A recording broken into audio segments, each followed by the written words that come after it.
Deuteronomy chapters 18 to 20 today, and this is still in the form of this massive speech from Moses. This is clearly a man who could talk with hind legs off a talking donkey.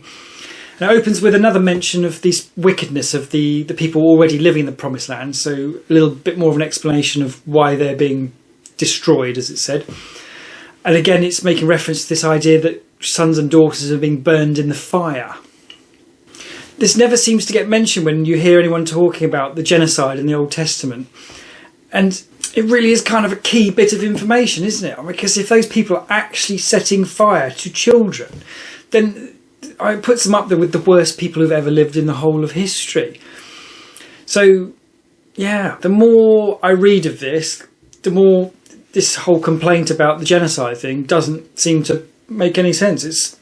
Those are literally some of the worst people who've ever lived in the whole of history, and he's God, assuming he exists. It would make sense that he says get rid of those people. So I'm getting sort of more relaxed and groovy on the whole wiping out of civilizations thing, I think. There's also mention of witchcraft, sorcery, consulting with the dead and casting spells. And this is not the first time this has been mentioned. I was sort of slightly dismissive of it before, but it's coming back again. So clearly, to some extent at least, the Bible is saying that this stuff exists.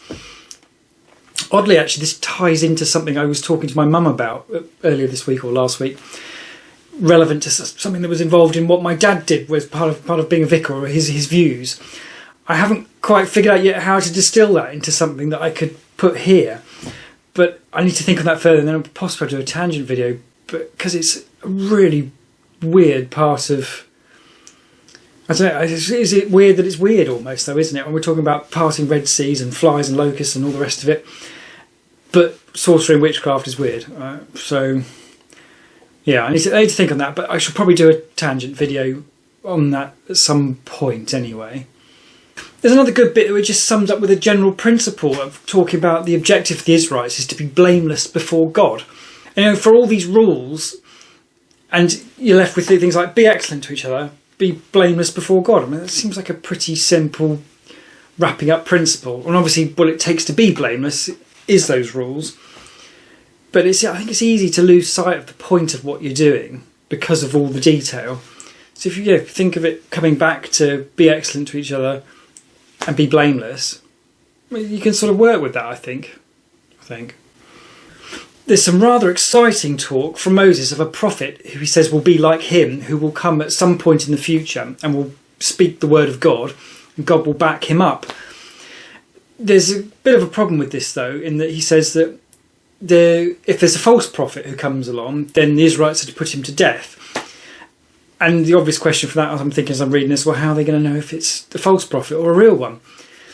But the Bible, it seems, has thought of this, because it goes on immediately then to say that the test will be what they say is going to happen. Does it come true?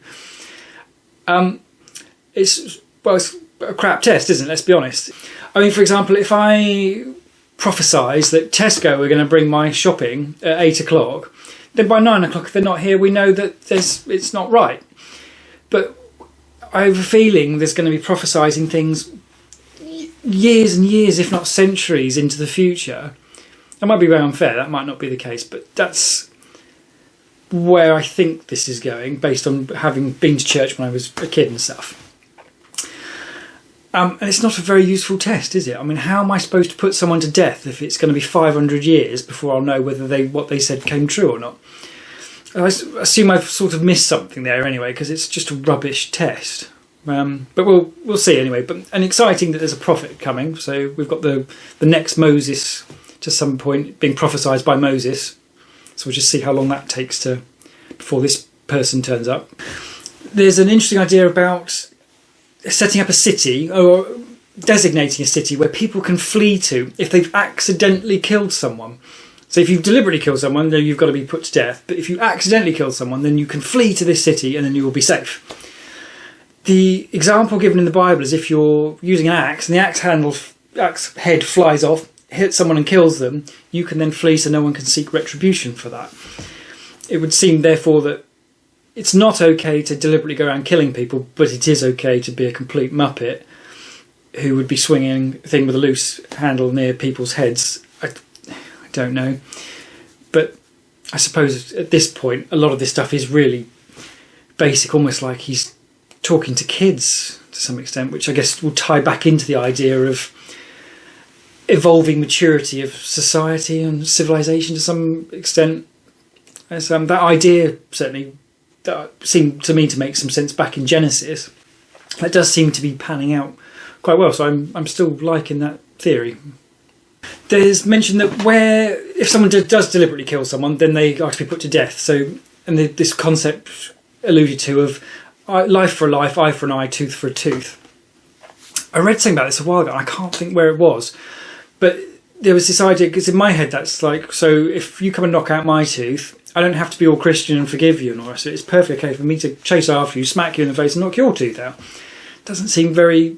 well, it's a difficult way to run a society, I suppose. Well, it would be now, certainly. But the thing I was reading was reframing that as, well, no, it's putting a limit on. So if you knock out my tooth, I can't go over there and kill you or gouge out your eye. So it's almost setting it as a maximum punishment. You can do no more than that. And suddenly if you think in those terms, it's like, yeah, okay. Which would make some sense, again, in the whole evolution of society. And that's where they're at now. They have to have a set limit, because you can't make a sensible judgment and make a case that they need to forgive them and let it go. So, yeah, I quite like that idea of reframing that to that. And that would seem to make some sense anyway, I think. There's the command that the Israelites should make an offer of peace to any cities that they're going to attack outside of the Promised Land. So inside the Promised Land, they've all got to be destroyed because they're all terrible. If they're going outside, then they need to go up to the city they're going to attack, make an offer of peace. If the city accepts the peace, then they can put all the people there into forced labour, slavery, so not cool. And if they don't, then they can kill them all. And I assume I've missed something here, because that's just being terrible neighbours, isn't it? It's just you're in your country, they're next door minding their own business. You go to their city, it's not them invading and you fighting back, it's them going there.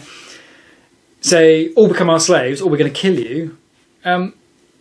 Yeah, so I don't know. There's something, might be one we have to come back to or see how that pans out, because that doesn't make a great deal of sense, I don't think. And finally, I wrote down that there is actually a clarification of who the Israelites are supposed to be going to kill. And the civilization then was a list of the Hittites, the Amorites, the Canaanites, the Perizzites, the Hivites and the Jebusites. But I don't think that's extensive, because what about the Amalekites and the Moabites? I wish I'd been writing down as we go who have been commanded to be destroyed. The Midianites, so they're not on that list. So it feels like there's an inconsistency there in terms of who's supposed to be wiped out. And I keep referring to the Canaanites as being all of them, but I'm not sure if that's true, because in that list is the Canaanites among the others. So I'm a bit confused on that one. But I don't think it necessarily specifically matters. Going to go with that. And so we'll carry on, and we've got more of this coming up. This speech keeps going, and we've got some more useful cross-reference for Leviticus and Numbers, and we'll see what we find.